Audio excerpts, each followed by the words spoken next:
Assalamualaikum,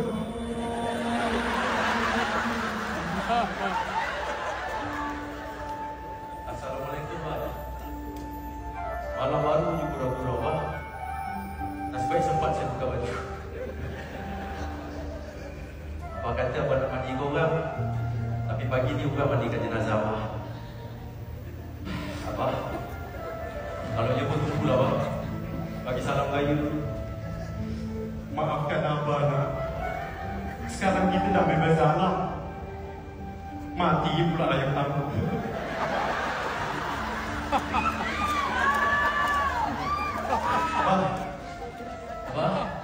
Abah, patutlah Abah teringin ni pun dah kaya kan kalau Abah dapat tengok baju Abah. Alhamdulillah. Besar dia simpan baju Abah, pengen Abah gajah kan? Tapi tak apalah, saya akan simpan baju ni, Pak. Sebab saya tak ada siapa-siapa, saya seorang je raya, Pak. Kau pula masuk kau.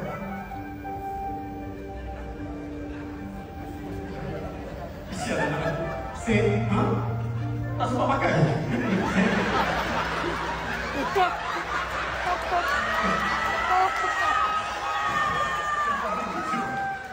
Kenapa kau dari sini? Kau nampak apa ke?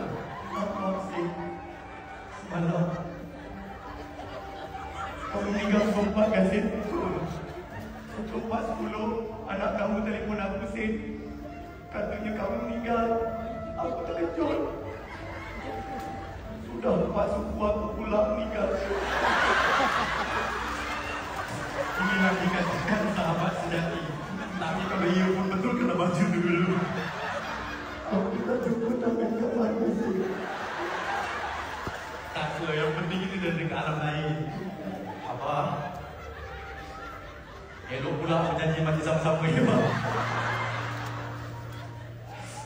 Tapi saya rindu, Pak, pagi-pagi raya selalu saya bawa Abah dulu yang pertama. Kau hidup bawa apa, eh? Nah. Ini yang dipanggil bau stagi.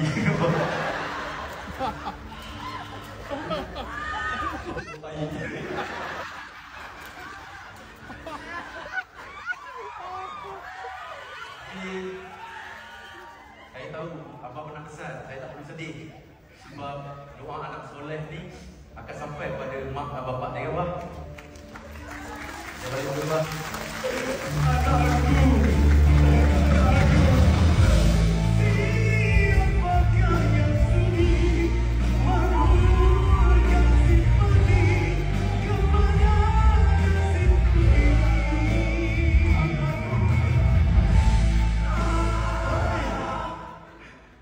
Sen, kamu dah tahu aku tinggi, Sen. Kalau meninggal kali kedua kamu.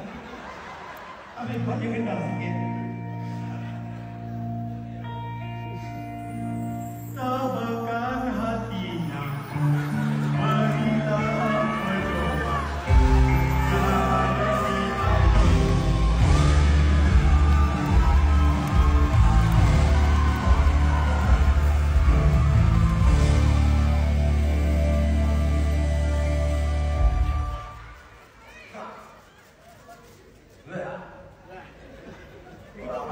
Lama juga.